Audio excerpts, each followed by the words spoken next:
Today is all about your spinning outfit, and not just your spinning outfit, but more specifically your spinning reel. And whether you use a spinning combo for all of your fishing or whether you just use it for a little bit, a part of your fishing, if you clear up these 5 common mistakes while using a spinning outfit, it's gonna lead to a lot less frustrating fishing, so stay tuned, it's gonna be a good one. So whether you have used a spinning combo for a long time, or maybe you're just getting started in fishing and the spinning rod and reel is the first thing that you picked up, these tips will help you a lot. There's some things that a spinning combo just does better than a bait caster. Now there are also things that a bait caster will do better than a spinning outfit, but that's a different video for a different day. So the first mistake that a lot of anglers make with a spinning reel is thinking that there is a perfect line for a spinning reel. It seems like everything in the world has to be so polarizing these days, with people on this side of the fence and people on this side of the fence. But when it comes to just your simple line that you're putting on a spinning reel, guys, there's a lot of different combos that you can do. You just have to do what you feel the most comfortable with and what leads to the best performance. For instance, there's a lot of guys that use braid on their spinning reels. I'm one of those guys. I love using braid to a fluorocarbon leader, but there's also guys that just like to use straight fluorocarbon line. Whatever you have the most success with, you should do you. As long as you feel like you're getting the same amount of bites as your friends that may be using a different outfit than you, and you're catching those fish, you're putting them in the boat or on the bank, whatever it may be, as long as that's working for you, then just continue to use it. Now the thing is that there's definitely a lot of big differences if you're going to use fluorocarbon, say for instance, versus braid. Fluorocarbon, you actually have some stretch in the line. You know, people say that there's not as much stretch as monofilament. I think it's very close as far as the stretchiness goes. Now with braid, there is no stretch. So you have to do things a little bit differently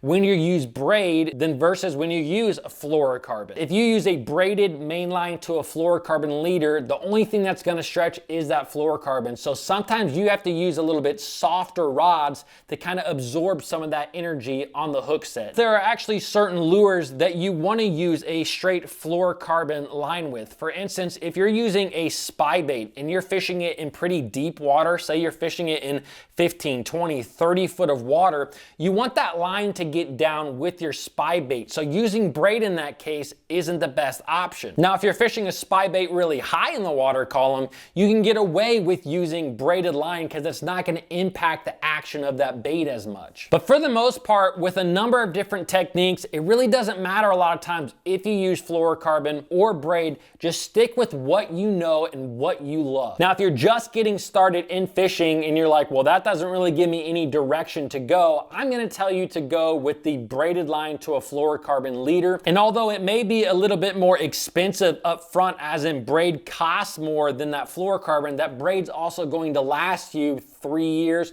4 years, maybe even longer. Now, like I said, I use braided line as my main line on a spinning reel. Now, with that being said, this actually brings me to tip number 2, and that is high visibility braided line is not always the best when it comes to using a spinning reel. People have been using braided line on spinning reels for a number of years now, but really in the last 3, 4, 5 years, people have started to really use a lot of those high visibility lines, those neon fishing lines and some of those bright yellows. And the main point that a lot of those guys actually use those is for bite detection. You know, you can actually see that line very easily. So if a fish comes up and bites your lure, you can see that line twitch. Now, I totally get why people use that, and I think for a lot of situations, it doesn't matter, but I think there are a few situations where that high visibility line will actually keep you from getting bites. So one of those situations where this actually might impact you, if you're fishing extremely clear water and you're fishing horizontal lures.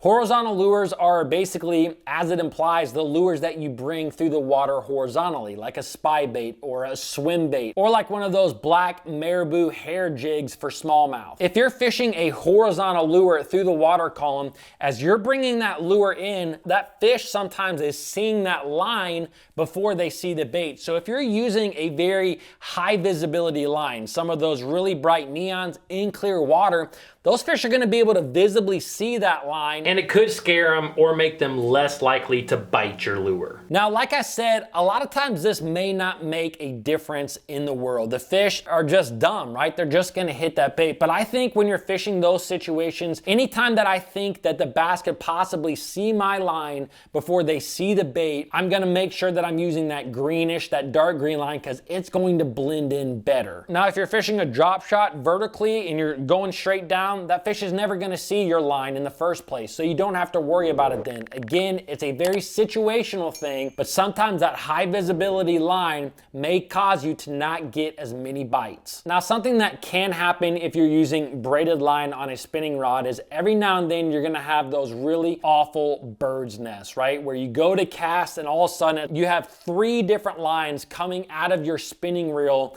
all at the same time. And this is literally the worst thing ever when you get out there, because if you don't take this out properly, what's gonna happen is you're gonna ruin a big batch of your line. But the best thing about this, there's a very easy remedy in order to get this bird's nest out of your line so that you can continue to use it. If that happens to you, you go to make a cast and all of a sudden you have 3 lines coming out of your spinning reel, simply close your bail back up and you're gonna take your drag on the front of your spinning reel and you're gonna turn it completely loose. And then what you're gonna start doing is you're gonna start pulling that main line out. Just continue to pull that main line, and basically what it's going to do is it's going to suck that loop in that you casted out, and it's gonna take that bird's nest completely out. Once you have the loop out, you can crank your drag back up again, put a little tension on the line, and start reeling that back up, and you're gonna be good to go. Mistake number 4 when it comes to using a spinning reel, and this is actually the cause for the problem that we just discussed. Sometimes what happens when you're fishing with a spinning reel with that braided line is a loop will develop in your reel.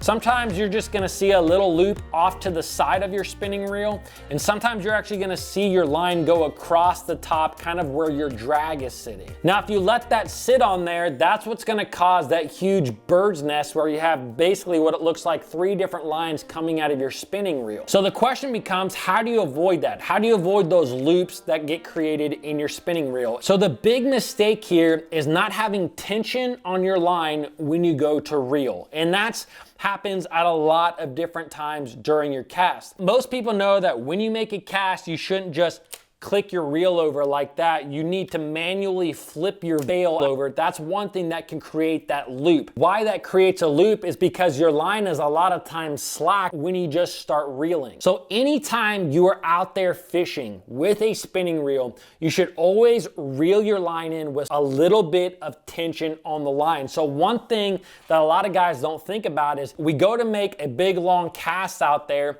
and a lot of us like to kind of pop our rod back just to drop some slack to our lure, right? To make that lure drop vertically. This happens a lot when you're fishing offshore. You know, if you're fishing 10 or 15 foot deep, maybe you cast a drop shot out there and you kind of pull your rod up to drop some slack in your line. But then what happens when you go to work that bait, you start reeling in and that line is slack right when you start to reel in. Reeling that line in not under tension is what causes that loop. A lot of times this can also happen if you're fishing in really windy conditions. You know, you make a cast, you kind of get a big bow in your line and you start reeling that bow up on a slack line. You want to make sure there's some sort of tension on your line so that that loop is not created, which is going to cause that bird's nest, that big nasty wind knot. The 5th mistake that a lot of anglers make when they're fishing a spinning reel is they don't do what's necessary to maximize your castability with a spinning reel. One thing that you can do to really maximize your casting ability is basically putting as much line on there without putting too much on. Now, if you're using straight braided line like I am here, you could pretty much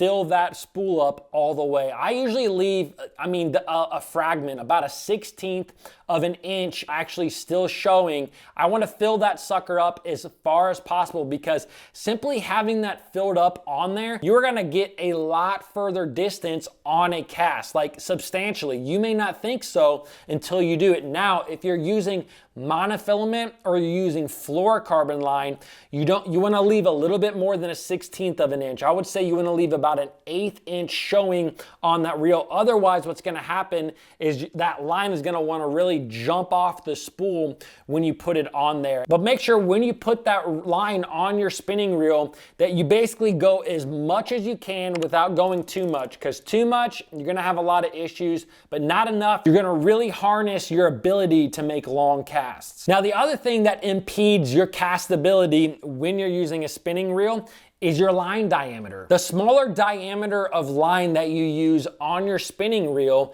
the further you're going to be able to cast. And I know that you may think, well, Tyler, if I'm using braided line, it's so small in diameter, it's probably not gonna make a difference. Well, I'm gonna tell you right now, I always used to use 15-pound braided line for my main line on my spinning reels. That's what I use all the time. Because I fish for a lot of smallmouth and sometimes you use really light lures, I decided to step down to 10-pound test braided line, and the difference in 15-pound test and 10-pound test braided line is so minute, but it made a huge difference when it came to casting. I bet I gained at least 15 or 20% of my distance when casting by simply going down to 10-pound test. Now, with that being said, I now use 10-pound test for almost all my spinning reel applications. Every now and then, if I'm fishing around a lot of wood cover, maybe I'm throwing a drop shot in brush piles for big largemouth, I'm gonna step up to a 15-pound braided line, but a lot of times I'm just using 10-pound test because the manageability, the distance that you get is substantial. Now, with that being said, that was braided line. If you're using monofilament or fluorocarbon line, that's only gonna be magnified in that situation. Going from a 12-pound test on your spinning rod to a 6 or an 8-pound test,